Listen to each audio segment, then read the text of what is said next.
നമസ്കാരം. മലയാള വാർത്തകളിലേക്ക് സ്വാഗതം. ആദ്യം പ്രധാന വാർത്തകൾ.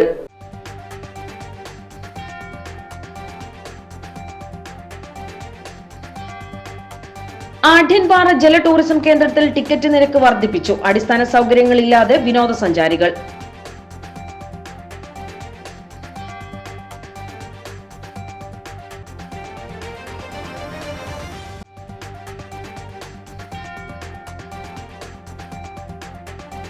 നാടുകാണി ചുരത്തിലെ അപകടത്തിൽപ്പെട്ട ലോറിയിലെ ചരക്കുകൾ നഷ്ടപ്പെട്ടു. 8 ടൺ ഉറുമാമ്പഴമാണ് നഷ്ടമായത്.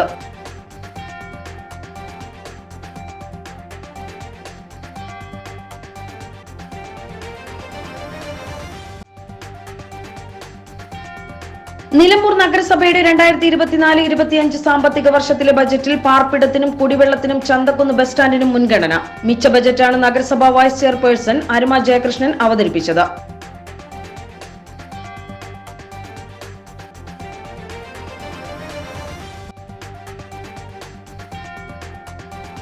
ഓംബുഡ്സ്മാൻ ഉത്തരവ് നടപ്പിലാക്കാത്തവർക്ക് ബജറ്റ് അവതരിപ്പിക്കുവാൻ അവകാശമില്ല.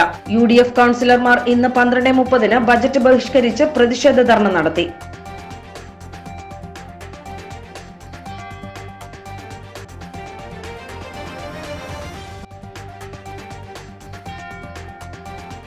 നാളെ നടക്കുന്ന കേരള വ്യാപാരി വ്യവസായി ഏകോപന സമിതി വ്യാപാര സംരക്ഷണ യാത്രയുടെ സമാപനത്തോടനുബന്ധിച്ച് മുഴുവൻ കടകളും അടഞ്ഞുകിടക്കുമെന്ന് ഭാരവാഹികൾ അറിയിച്ചു.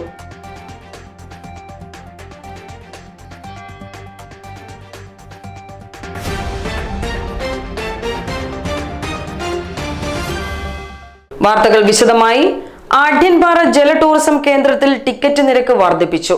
അടിസ്ഥാന സൗകര്യങ്ങളില്ലാതെ വിനോദസഞ്ചാരികൾ. മലപ്പുറം ജില്ലയിലെ ആദ്യത്തെ ജല ടൂറിസം കേന്ദ്രമായ ആഢ്യൻപാറയിലെ വെള്ളച്ചാട്ടവും ആഢ്യൻപാറ ചെറുകിട ജലവൈദ്യുത പദ്ധതിയുടെ ഭാഗമായുള്ള ഹൈഡൽ ടൂറിസവും കാണണമെങ്കിൽ സന്ദർശന ടിക്കറ്റിന് 30 രൂപ നൽകണം.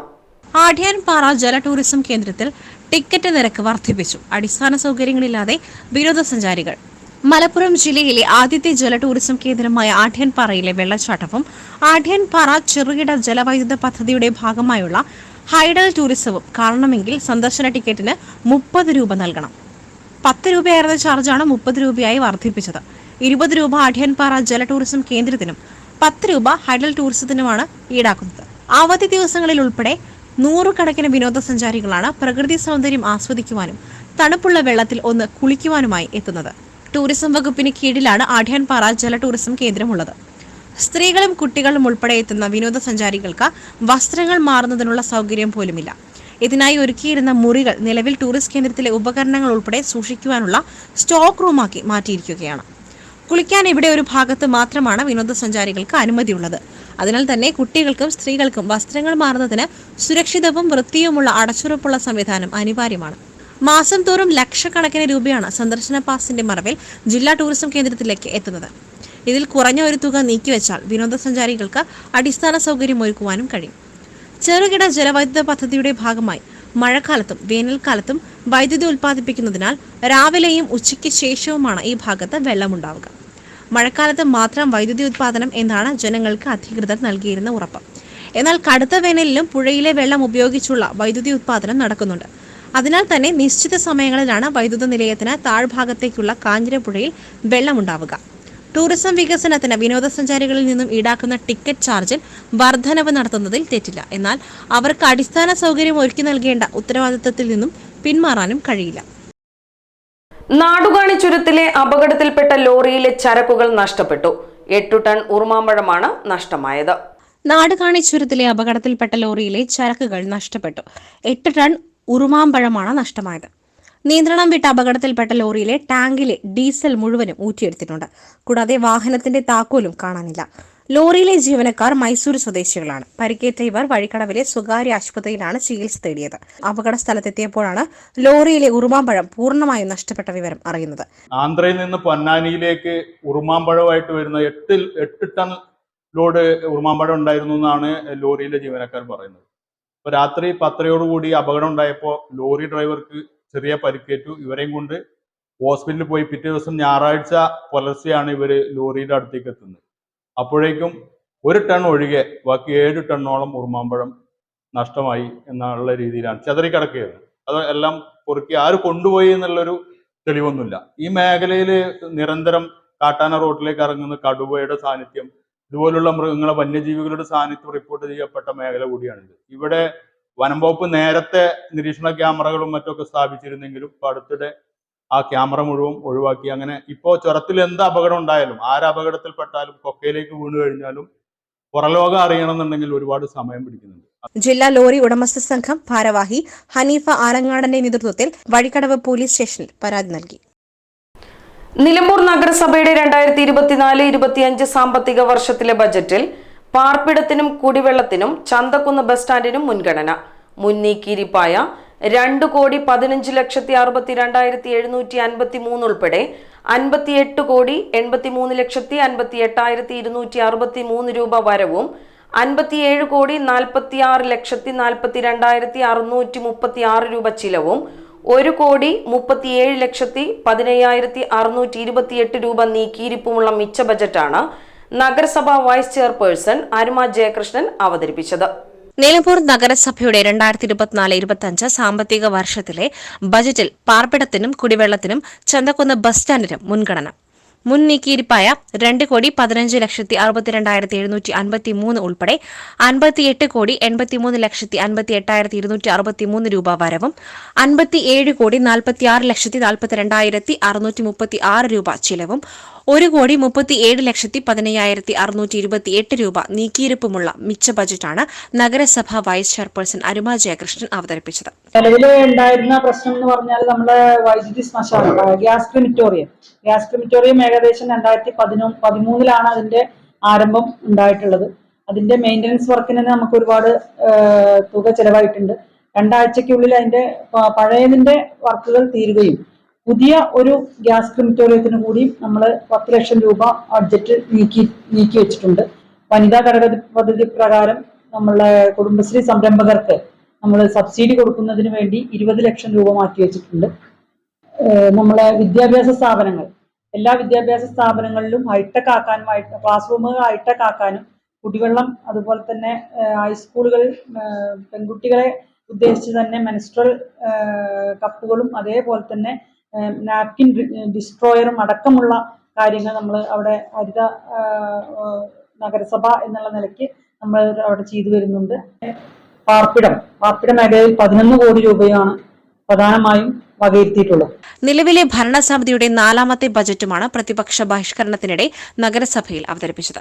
ചന്തക്കുന്ന് ബസ് വേ കം ഷോപ്പിംഗ് കോംപ്ലക്സിന് 9 കോടിയും ബംഗ്ലാവ് കുന്നിലെ ജലവിതരണത്തിനുള്ള ഓവർഹെഡ് ടാങ്ക് നിർമ്മാണം അമൃതം പദ്ധതിയിൽ 9 കോടിയും നീക്കിവച്ചിട്ടുണ്ട്. വിവിധ റോഡുകളുടെ നിർമ്മാണത്തിനും പുനരുദ്ധാരണ പ്രവൃത്തികൾക്കും വിവിധ തോടുകളുടെ പാർശ്വഭിത്തി നിർമ്മാണത്തിനുമായി 2,83,52,000 രൂപയും ബജറ്റിൽ വകയിരുത്തിയിട്ടുണ്ട്. ആസാദ് ഗ്രൌണ്ടിന്റെ നവീകരണത്തിന് 50 ലക്ഷം രൂപയും സ്കൂളുകളിൽ തുമ്പൂർ മൊഴി മാതൃകയിൽ ജൈവമാലിന്യ സംസ്കരണത്തിന് 10 ലക്ഷം രൂപയും തെരുവ് വിളക്കിന് 42 ലക്ഷവും ഗ്യാസ് ക്രിമിറ്റോറിയത്തിന് 10 ലക്ഷവും ശാരീരിക മാനസിക വെല്ലുവിളി നേരിടുന്ന വിദ്യാർത്ഥികൾക്ക് സ്കോളർഷിപ്പിനായി 37 ലക്ഷവും വകയിരുത്തിയിട്ടുണ്ട്. നിലമ്പൂർ പുതിയ ബസ് സ്റ്റാൻഡ് യാർഡ് നവീകരണത്തിന് 7,79,232 രൂപയും മാറ്റിവെച്ചിട്ടുണ്ട്. സമസ്ത മേഖലകൾക്കും പരിഗണന നൽകിയാണ് ബജറ്റ് അവതരിപ്പിച്ചതെന്ന് നഗരസഭാ വൈസ് ചെയർപേഴ്സൺ അരുമ ജയകൃഷ്ണൻ പറഞ്ഞു. ചന്തക്കുന്ന് ബസ് സ്റ്റാൻഡ് BOT മാതൃകയിൽ നിർമ്മിക്കാനാണ് ലക്ഷ്യമിട്ടിരുന്നത്. എന്നാൽ അഴിമതി ആരോപിച്ചും മറ്റു രീതിയിലും പ്രതിപക്ഷം ഇതിന് തടസ്സം സൃഷ്ടിച്ച സാഹചര്യത്തിൽ പുതിയ ബജറ്റിൽ ചന്തക്കുന്ന് ബസ് സ്റ്റാൻഡ് നിർമ്മാണത്തിന് 9 കോടി വകയിരുത്തിയിട്ടുണ്ട്. യാത്രക്കാർക്ക് ഇനിയും പ്രയാസമുണ്ടാകാതിരിക്കുവാനാണ് നഗരസഭ ഫണ്ട് നീക്കിവെച്ചതെന്നും അവർ പറഞ്ഞു. നിലവിൽ നമ്മളൊരു ചന്തക്കുന്ന് ബസ് സ്റ്റാൻഡ് നമ്മൾ കയറിയ ഈ ഭരണസമിതി അധികാരത്തിൽ വരുന്നതിന് മുന്നേ തന്നെ പൊളിച്ചിട്ടൊരു സാഹചര്യമായിരുന്നു. നമുക്ക് ഇപ്പൊ തന്നെ ലൈഫ് പദ്ധതിയിലും റോഡിന്റെ വികസനത്തിനും വേണ്ടിയിട്ടുള്ള കടങ്ങൾ നിലമ്പൂർ നഗരസഭയിൽ നിലവിലുണ്ട്. അതിന് പുറമെ ഒരു കടബാധ്യത നഗരസഭയ്ക്ക് ഉണ്ടാവരുത് എന്ന് വിചാരിച്ച് BOT അടിസ്ഥാനത്തിൽ നമ്മൾ ഇതിന് പോവുകയും അതിന്റെ അപ്രൂവലിന് വേണ്ടി ശ്രമിക്കുകയും ചെയ്തു. അതിന്റെ ഒരു ചെറിയൊരു കാലതാമസം ഉണ്ടായി. പക്ഷെ ആ ഒരു അവസരത്തിലാണ് പ്രതിപക്ഷം അംഗങ്ങൾ ഉൾപ്പെട്ട ആളുകൾ നമ്മളെ അഡീഷണൽ ചീഫ് സെക്രട്ടറിക്ക് ഒരു പരാതി കൊടുത്തു. BOT അടിസ്ഥാനത്തിൽ ഇത് നിർമ്മിക്കാൻ പാടില്ല എന്ന് പറഞ്ഞിട്ട് അതിന്റെ കുറച്ച് വൈകുന്ന ഒരു സാഹചര്യം നിലവിൽ ഉണ്ടായിട്ടുണ്ട്. അപ്പൊ ഇനി നമ്മൾ അങ്ങനെ കാത്തു നിന്നാൽ ഇതേപോലെ എല്ലാ വെയിലും മഴയും കൊള്ളുന്ന ഒരുപാട് ജനങ്ങൾ യാത്രക്കാരായ ജനങ്ങൾ നിലമ്പൂർ ചന്തക്കുന്ന് ബസ് സ്റ്റാൻഡിൽ വരികയും പോവുകയും ചെയ്യുന്നുണ്ട്. അവർക്കൊക്കെ ബുദ്ധിമുട്ടാവും. ശുചിത്വ മേഖലയ്ക്കും വലിയ പ്രാധാന്യമാണ് നൽകിയിട്ടുള്ളത്.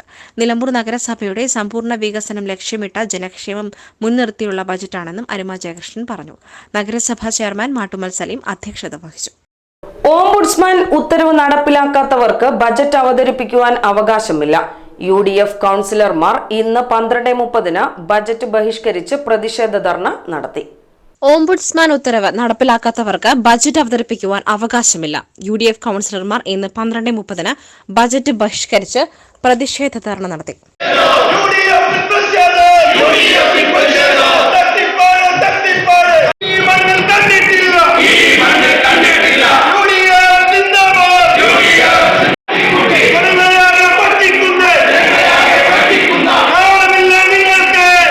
ഈ ഭരണസമിതിയുടെ ആദ്യ ബജറ്റ് അവതരിപ്പിച്ചപ്പോൾ അംഗങ്ങൾക്ക് ചർച്ചയ്ക്ക് അവസരം നൽകാതെ ബജറ്റ് പാസാക്കിയതിൽ ചട്ടലംഘനം ചൂണ്ടിക്കാട്ടി പ്രതിപക്ഷ നേതാവ് പാലോളി മെഹബൂബ് ഓംബുഡ്സ്മാനിൽ നൽകിയ പരാതിയുടെ അടിസ്ഥാനത്തിൽ 25/11/2021 ഇറക്കിയ ഉത്തരവിൽ 15-16 ഖണ്ഡികയിൽ ചർച്ച കൂടാതെ ബജറ്റ് പാസാക്കിയത് നഗരസഭാ സെക്രട്ടറിയുടെയും ചെയർമാന്റെയും ധനകാര്യ സ്റ്റാൻഡിംഗ് കമ്മിറ്റി ചെയർമാന്റെയും അതിന് പിന്താങ്ങിയ അംഗങ്ങളുടെയും നിയമത്തെ പറ്റിയുള്ള അജ്ഞത കൊണ്ടാണെന്നും നഗരസഭാ സെക്രട്ടറിക്കും ചെയർമാൻ വൈസ് ചെയർമാൻ അടക്കമുള്ള ബജറ്റ് പാസാക്കിയ അംഗങ്ങൾക്കും മുനിസിപ്പാലിറ്റി നിയമത്തെപ്പറ്റിയും ചട്ടത്തെപ്പറ്റിയും 2 ആഴ്ചത്തെ പരിശീലനം ആവശ്യമാണെന്ന് കാണുന്നതിനാൽ അവരെ പരിശീലനത്തിന് അയച്ച് റിപ്പോർട്ട് ചെയ്യണമെന്ന് നഗരകാര്യ ജോയിന്റ് ഡയറക്ടറോട് നിർദ്ദേശിച്ച് ഉത്തരവായതാണ്.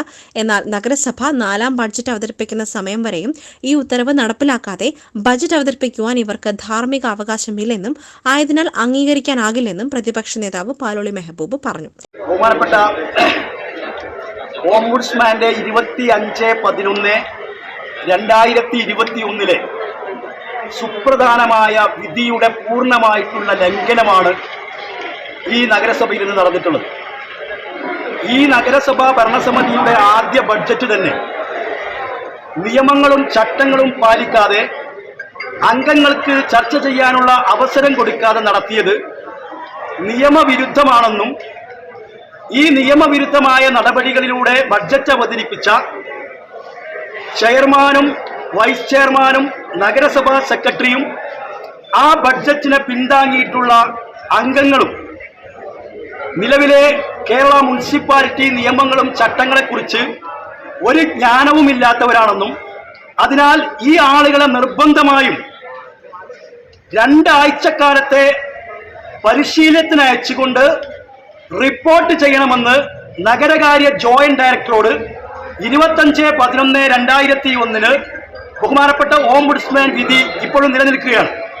വർഷങ്ങൾ കഴിഞ്ഞിട്ടും ഈ വിധി നടപ്പിലാക്കാൻ മേൽപ്പറഞ്ഞ അംഗങ്ങളെ പരിശീലനത്തിനയക്കാൻ നഗരസഭാ ഭരണസമിതിയോ ഇതിന്റെ ഉത്തരവാദിത്തപ്പെട്ട നഗരകാര്യ ജോയിന്റ് ഡയറക്ടറോ നാളിതുവരെ തയ്യാറായിട്ടില്ല.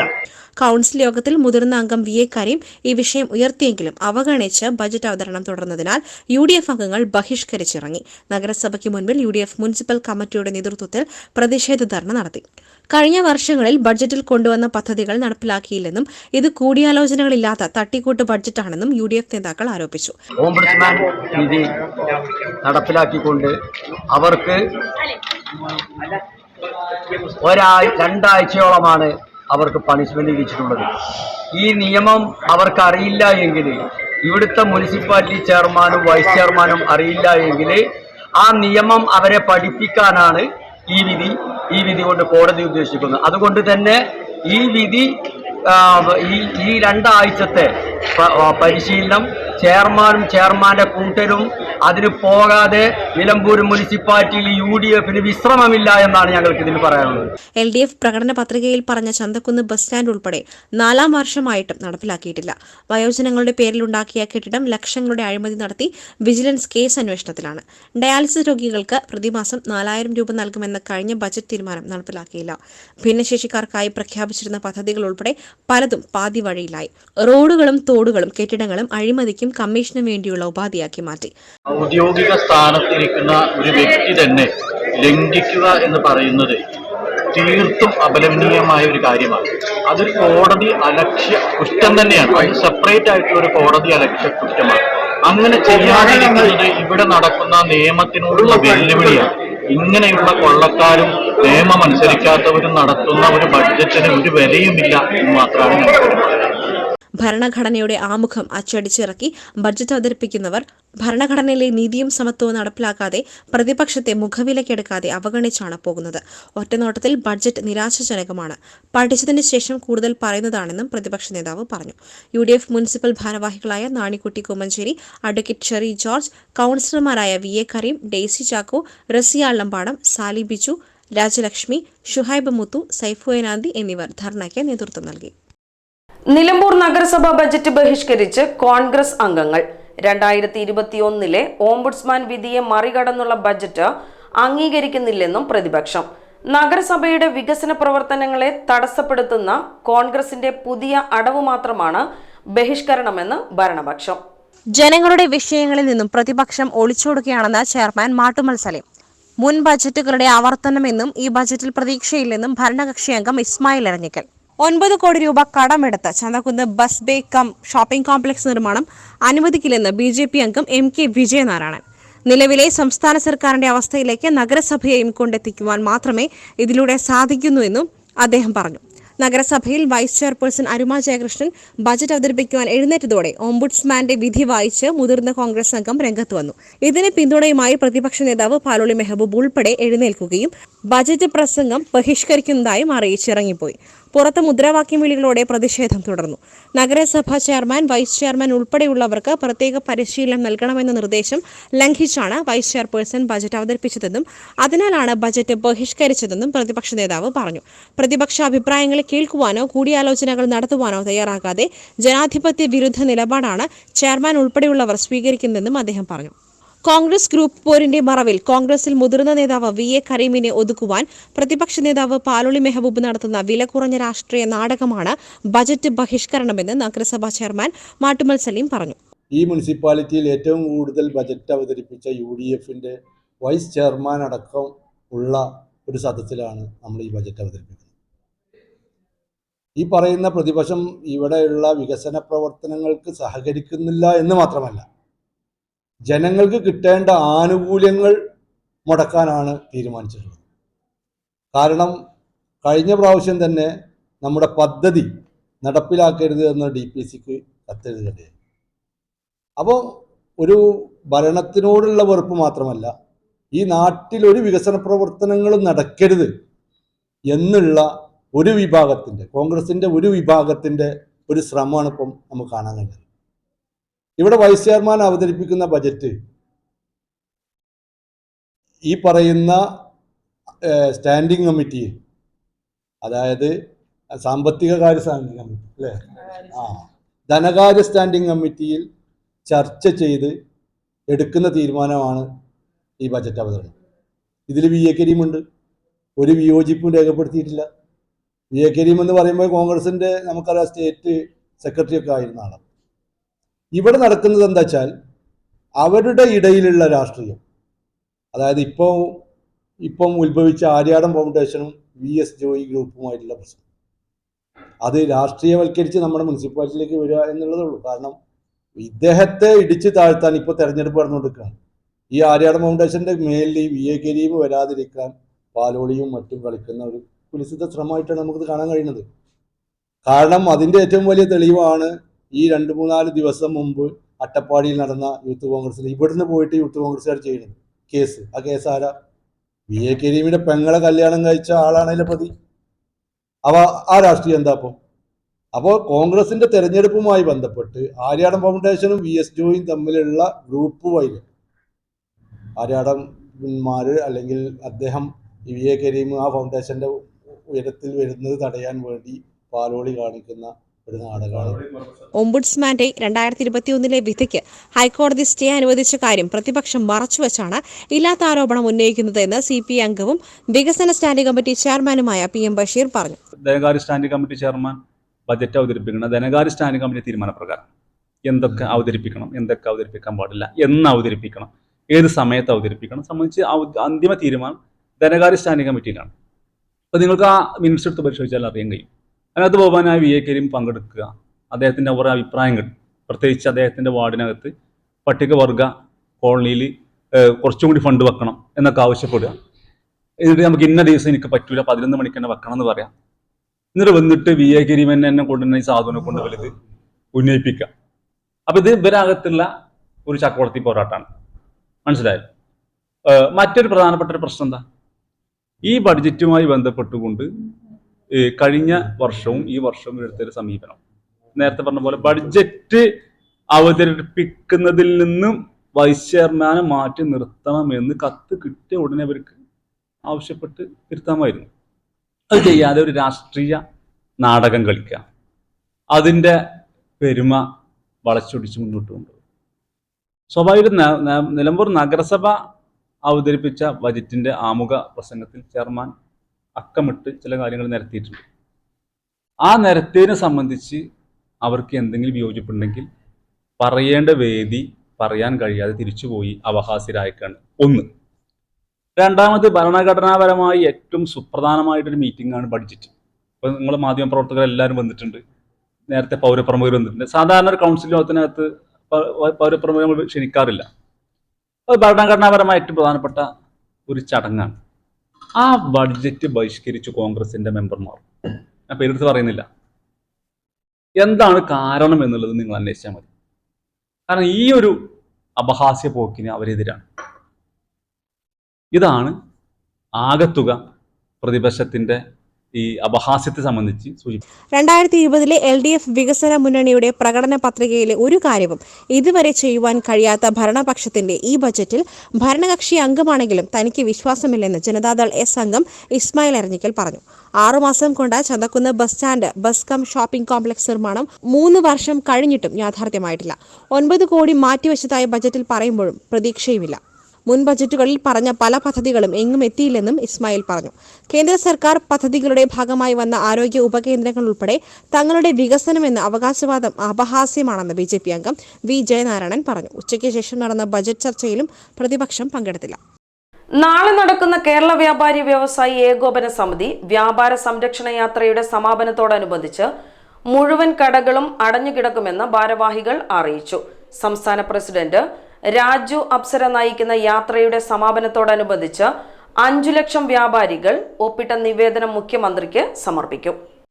വർദ്ധിപ്പിച്ച ട്രേഡ് ലൈസൻസ്, ലീഗൽ മെട്രോളജി ഫീസുകൾ പിൻവലിക്കുക, ട്രേഡ് ലൈസൻസിന്റെ പേരിൽ അന്യായമായ പിഴ ചുമത്തുന്നത് നിർത്തുക, അശാസ്ത്രീയമായ പ്ലാസ്റ്റിക് നിരോധനത്തിന്റെ പേരിൽ വ്യാപാരികളെ വേട്ടയാടുന്നത് അവസാനിപ്പിക്കുക, സംസ്ഥാനത്ത് വാടക നിയന്ത്രണ നിയമനിർമ്മാണം നടത്തുക, ആംനസ്റ്റി സ്കീം നടപ്പിലാക്കുക, മാലിന്യ സംസ്കരണത്തിന്റെ പേരിലുള്ള അപ്രായോഗിക നടപടികൾ പിൻവലിക്കുക, കടകളിൽ പൊതു ശൗചാലയങ്ങൾ ഉണ്ടാക്കണമെന്നും പൊതു വേസ്റ്റ് ബിന്നുകൾ സ്ഥാപിക്കണമെന്നും ഉൾപ്പെടെ അപ്രായോഗികമായ ഉത്തരവുകൾ പിൻവലിക്കുക, വികസനത്തിന്റെ പേരിൽ ഒഴിപ്പിക്കപ്പെടുന്ന വ്യാപാരികൾക്ക് പുനരധിവാസവും നഷ്ടപരിഹാരവും ജീവനക്കാർക്ക് ആനുകൂല്യങ്ങളും സർക്കാർ ലഭ്യമാക്കുക, വഴിയോര കച്ചവടം നിയമം മൂലം നിയന്ത്രിക്കുക, വ്യവസായ സംരക്ഷണ നിയമം ആവിഷ്കരിക്കുക തുടങ്ങി വിവിധ ആവശ്യങ്ങൾ ഉന്നയിച്ചാണ് സമരം.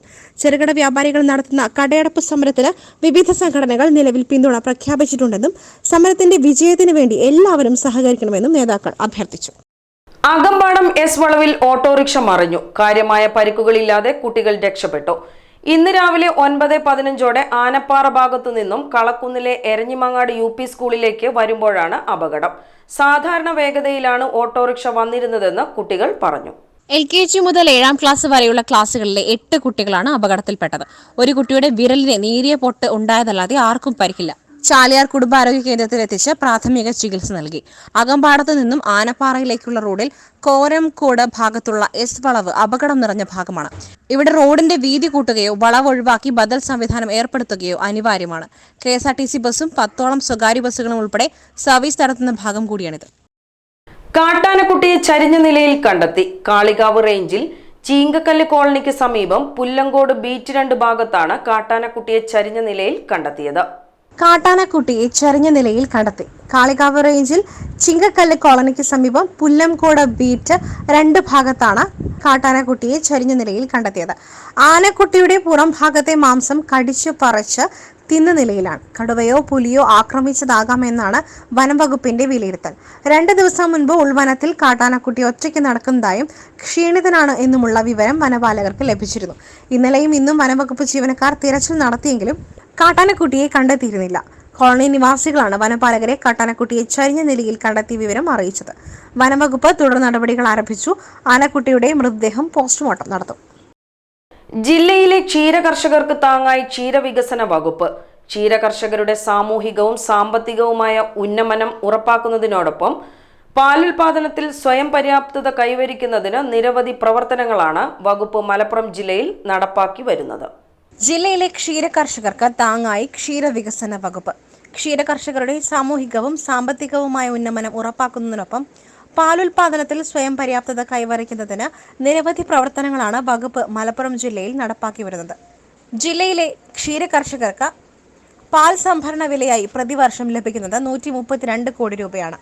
ജില്ലയിൽ ജനസംഖ്യാനുപാതികമായി പ്രതിദിനം ഏകദേശം 7 ലക്ഷം ലിറ്റർ പാൽ ആവശ്യമായി വരുന്നുണ്ട്. ഇതിൽ 4 ലക്ഷം ലിറ്റർ ജില്ലയിൽ തന്നെയാണ് ഉൽപ്പാദിപ്പിക്കുന്നത്. 252 ക്ഷീര സഹകരണ സംഘങ്ങളിലൂടെ പ്രതിദിനം 77,371 ലിറ്റർ പാല് ക്ഷീര കർഷകരിൽ നിന്നും സംഭരിക്കുന്നുണ്ട്. 9,372 ക്ഷീര കർഷകർ നിലവിൽ ക്ഷീരസംഘങ്ങളിൽ പാൽ അളക്കുന്നുണ്ട്. ഇതിൽ 25,232 ലിറ്റർ പ്രാദേശിക വിൽപ്പനയും 52,139 ലിറ്റർ മിൽമയ്ക്കുള്ള വിൽപ്പനയുമാണ് നടത്തുന്നത്. ഇതിലൂടെ പ്രതിവർഷം 132 കോടി രൂപയോളം ആണ് പാൽ സംഭരണ വിലയായി ജില്ലയിലെ ക്ഷീര കർഷകർക്ക് ലഭിക്കുന്നത്. കഴിഞ്ഞ സാമ്പത്തിക വർഷത്തിൽ ത്രിതല പഞ്ചായത്തുകളിലൂടെ 1.5 കോടി രൂപയോളം പാൽ വില ഇൻസെന്റീവായി കർഷകർക്ക് നൽകി. കൂടാതെ 114 ഹെക്ടർ സ്ഥലത്ത് തീറ്റ പുൽകൃഷി നടപ്പാക്കിയിട്ടുണ്ട്. കൂടാതെ തരിശുഭൂമിയിൽ പുൽകൃഷി നടപ്പാക്കുന്നതിന് 3 ക്ഷീര കർഷകർക്ക് ധനസഹായവും നൽകി.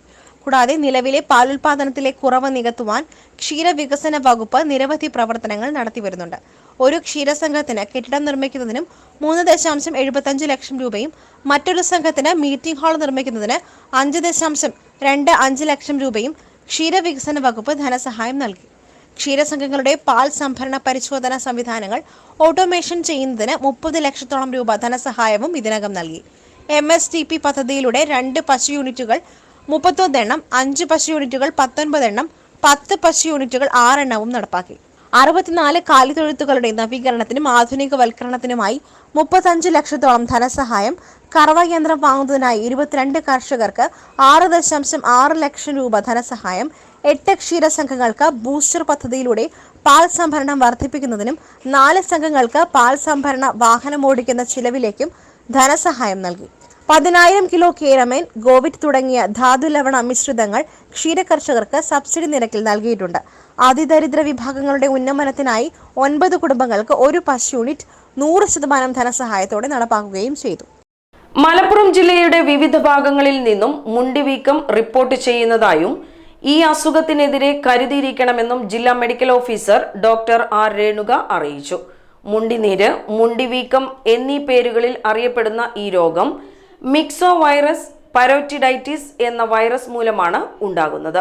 വായുവിലൂടെ പകരുന്ന ഈ രോഗം ഉമിനീർ ഗ്രന്ഥികളെയാണ് ബാധിക്കുന്നത്. രോഗം ബാധിച്ചവരിൽ അണുബാധ ഉണ്ടായ ശേഷം ഗ്രന്ഥികളിൽ വീക്കം കണ്ടു തുടങ്ങുന്നതിന് തൊട്ട് മുൻപും വീക്കം കണ്ടു തുടങ്ങിയ ശേഷം 4 മുതൽ 6 ദിവസം വരെയുമാണ് സാധാരണയായി പകരുന്നത്. 5 മുതൽ 15 വയസ്സ് വരെയുള്ള കുട്ടികളെയാണ് ഈ രോഗം കൂടുതലായും ബാധിക്കുന്നത് എങ്കിലും മുതിർന്നവരിലും കാണപ്പെടാറുണ്ട്. രോഗം കുട്ടികളിലേക്കാൾ ഗുരുതരമാകുന്നത് മുതിർന്നവരിലാണ്. ചെവിയുടെ താഴെ കവിളിന്റെ വശങ്ങളിലാണ് പ്രധാനമായും വീക്കമുണ്ടാകുന്നത്. ഇത് മുഖത്തിന്റെ ഒരു വശത്തെയോ 2 വശങ്ങളെയുമോ ബാധിക്കും. ചെറിയ പനിയും തലവേദനയുമാണ് പ്രാരംഭ ലക്ഷണങ്ങൾ. വായ തുറക്കുന്നതിനും ചവയ്ക്കുന്നതിനും വെള്ളം ഇറക്കുന്നതിനും പ്രയാസം നേരിടുന്നു. വിശപ്പില്ലായ്മയും ക്ഷീണവും മറ്റ് ലക്ഷണങ്ങളാണ്. പനി, വേദന തുടങ്ങിയ ലക്ഷണങ്ങൾക്ക് ചികിത്സിക്കുകയും ധാരാളം വെള്ളം കുടിക്കുകയും വിശ്രമിക്കുകയും വേണം. വായ തുറക്കുന്നതിനും ചവയ്ക്കുന്നതിനും ബുദ്ധിമുട്ട് അനുഭവപ്പെടുമെന്നതിനാൽ കുട്ടികൾ ഭക്ഷണം കഴിക്കാൻ വിസമ്മതിച്ചേക്കാം. അതിനാൽ ദ്രവരൂപത്തിലുള്ള ആഹാരം കൂടുതലായി നൽകുന്നതിനും വായയുടെ ശുചിത്വം ഉറപ്പുവരുത്തുന്നതിനും പ്രത്യേകം ശ്രദ്ധിക്കേണ്ടതാണ്. വായുവിലൂടെ പകരുന്ന ഈ രോഗം സാധാരണയായി ചുമ, തുമ്മൽ, മൂക്കിൽ നിന്നുള്ള സ്രവങ്ങൾ, രോഗമുള്ളവരുമായുള്ള സമ്പർക്കം എന്നിവയിലൂടെയാണ് പകരുന്നത്. അസുഖബാധിതർ പൂർണ്ണമായും അസുഖം മാറുന്നതുവരെ വീട്ടിൽ വിശ്രമിക്കുക. രോഗികളുമായുള്ള സമ്പർക്കം ഒഴിവാക്കുക. രോഗികളായ കുട്ടികളെ സ്കൂളിൽ വിടുന്നത് പൂർണ്ണമായും ഒഴിവാക്കുക. രോഗി ഉപയോഗിച്ച വസ്തുക്കൾ അണുവിമുക്തമാക്കുക. സാധാരണയായി 1 മുതൽ 2 ആഴ്ചകൾ കൊണ്ട് രോഗം ഭേദമാക്കാറുണ്ട്. ഈ രോഗനിയന്ത്രണത്തിന് പ്രതിരോധ കുത്തിവയ്പ് ലഭ്യമാണ്. കുട്ടികൾക്ക് ജനിച്ച ശേഷം 16 മുതൽ 24 വരെയുള്ള മാസങ്ങളിൽ MMR പ്രതിരോധ കുത്തിവയ്പ് നൽകുന്നതിലൂടെ മുണ്ടിനീര്, 5-ാം പനി, റുബെല്ല എന്നീ അസുഖങ്ങളിൽ നിന്നും പ്രതിരോധം നൽകാം. ജനുവരി മുതൽ മെയ് വരെയുള്ള മാസങ്ങളിലാണ് മുണ്ടിനീര് കൂടുതൽ കാണപ്പെടുന്നത്. മുണ്ടിനീര് ബാധിക്കുന്നവർ രോഗത്തെ അവഗണിക്കുകയോ സ്വയം ചികിത്സ ചെയ്യുകയോ ചെയ്യാതെ ഉടൻ തന്നെ ഡോക്ടറെ കണ്ട് വിദഗ്ധ ചികിത്സ തേടേണ്ടതാണെന്നും ജില്ലാ മെഡിക്കൽ ഓഫീസർ അറിയിച്ചു. യൂത്ത് കോൺഗ്രസ് കരുളായി മണ്ഡലം കമ്മിറ്റിയുടെ നേതൃത്വത്തിൽ ഷുഹൈബ് എടയന്നൂർ അനുസ്മരണം നടത്തി. യൂത്ത് കോൺഗ്രസ് സംസ്ഥാന ജനറൽ സെക്രട്ടറി അനീഷ് കരുളായി ഉദ്ഘാടനം ചെയ്തു. ഉണ്ടാകുന്ന അവർക്കുണ്ടാകാൻ പോകുന്ന നഷ്ടങ്ങൾ അല്ലെങ്കിൽ ഈ ചെറുപ്പക്കാരനെ അവിടെ വളർത്താനുള്ള സാഹചര്യം ഉണ്ടാക്കരുത് എന്നുള്ള തരത്തിൽ അവിടെ CPM തീരുമാനിക്കുകയും ഇവരെ ഇല്ലായ്മ ചെയ്യുന്നതിന് വേണ്ടി തീരുമാനിക്കുകയും ചെയ്തുകൊണ്ട് ഈ ചെറുപ്പക്കാരനെ കൊട്ടേഷൻ സംഘത്തെ ഉപയോഗിച്ചുകൊണ്ട് വെട്ടിക്കൊടുക്കുകയാണ് ഉണ്ടായത്. പ്രസിഡന്റ് ഷംസീർ കല്ലിങ്ങൽ അധ്യക്ഷത വഹിച്ചു. ബിനീഷ് നിലമ്പതി, രാജേഷ് പൂക്കോട്ടിൽ, അജയ് ദാസ് കെ, വിപിൻ കെ, ബാവ പിലാക്കോട്ടുപാടം, അൻവർ കളം, ഷബീബ് തൊണ്ടി, ഫാറൂഖ് മൈലംപാറ തുടങ്ങിയവർ സംസാരിച്ചു. KFRI നിലമ്പൂർ സബ് സെന്ററിന്റെ നേതൃത്വത്തിൽ വിദ്യാർത്ഥികൾക്കായി ഏകദിന ശില്പശാല സംഘടിപ്പിച്ചു. Nilambur north divisional forest officer Ashwin Kumar IFS ഉദ്ഘാടനം ചെയ്തു. ജൈവവൈവിധ്യ സംരക്ഷണവുമായി ബന്ധപ്പെട്ട പാലക്കാട് ജില്ലയിൽ നിന്നുള്ള ബിരുദാനന്തര ഗവേഷക വിദ്യാർത്ഥികൾക്കായാണ് ശില്പശാല നടത്തിയത്. വിവിധ വിഷയങ്ങളിലായി doctor P. Sujanapal, doctor VB Sreekumar, doctor UM Chandrashekara, doctor GE Mallikarjuna Swamy എന്നിവർ ക്ലാസുകളെടുത്തു. ശില്പശാലയിൽ പങ്കെടുത്തവർ തേക്ക് മ്യൂസിയവും ജൈവവിഭവ ഉദ്യാനവും സന്ദർശിച്ചു. ഇതോടെ വാർത്താ ബുള്ളറ്റിൻ സമാപിക്കുന്നു. നമസ്കാരം.